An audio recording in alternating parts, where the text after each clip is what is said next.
Hi hello ಎಲ್ಲರಿಗೂ ನಮಸ್ಕಾರ. Welcome back to Fishy's kitchen. ಇವತ್ತು ಸಂಡೇ ಆಗಿರುತ್ತೆ. ಸಂಡೇ ಮಧ್ಯಾಹ್ನ ಏನು ಮಾಡಿದ್ದೆ ಲಂಚ್ಗೆ ಅಂತ ತೋರಿಸ್ತಾ ಇದ್ದೀನಿ. ಇವಾಗ ಕಾರ್ತಿಕ್ ಮಾಸ ಆಗಿರೋದ್ರಿಂದ ಎನ್ವಿ ಮಾಡೋದಿಲ್ಲ.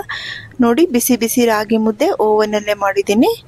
ನನಗೆ ಓವನಲ್ಲಿ ಮಾಡಿ ಪ್ರಾಕ್ಟೀಸ್ ಆಗಿಬಿಟ್ಟಿದೆ. ಮತ್ತು ಹಸಿ ಅಲಸಂದೆ ಕಾಳು ಸಾರು, ಬದನೆಕಾಯಿ ಮತ್ತು ಹೀರೆಕಾಯಿ ಸೇರಿಸ್ಕೊಂಡಿದ್ದೀನಿ, ಹಾಕಿ ಹುಳಿ ಸಾರು ಮಾಡಿದ್ದೀನಿ. ಬಿಸಿ ಬಿಸಿ ಬೋಂಡ, ಬಿಸಿ ಬಿಸಿ ರೈಸು, ಇಷ್ಟು ಮಾಡಿದ್ದೀನಿ.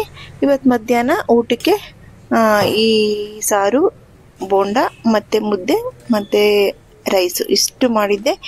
ನನ್ನ ಈ ಲಂಚ್ ಇಷ್ಟ ಆಯಿತು ಅಂದರೆ ಒಂದು ಲೈಕ್ ಮಾಡಿ, ಶೇರ್ ಮಾಡಿ, ಕಮೆಂಟ್ ಮಾಡಿ, ಆಯ್ತಪ್ಪ.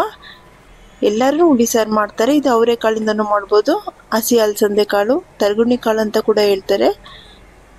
ತುಂಬ ಚೆನ್ನಾಗಿರುತ್ತೆ. ಮತ್ತು ಹಸಿ ತೊಗರಿಕಾಯಿ ಬರ್ತಲ್ವ, ಅದರಲ್ಲೂ ಮಾಡ್ಬೋದು. ಯಾರ್ಯಾರಿಗೆ ಈ ಸಾರು ಇಷ್ಟ ಅಂತ ನನಗೆ ಕಮೆಂಟ್ ಸೆಕ್ಷನಲ್ಲಿ ತಿಳಿಸಿ. ನನ್ನ ಈ ಮಧ್ಯಾಹ್ನದ ಲಂಚ್ ಇಷ್ಟ ಆಗಿದ್ರೆ ಒಂದು ಲೈಕ್ ಮಾಡಿ, ಶೇರ್ ಮಾಡಿ, ಕಮೆಂಟ್ ಮಾಡಿ, ಆಯಿತಾ? Thank you.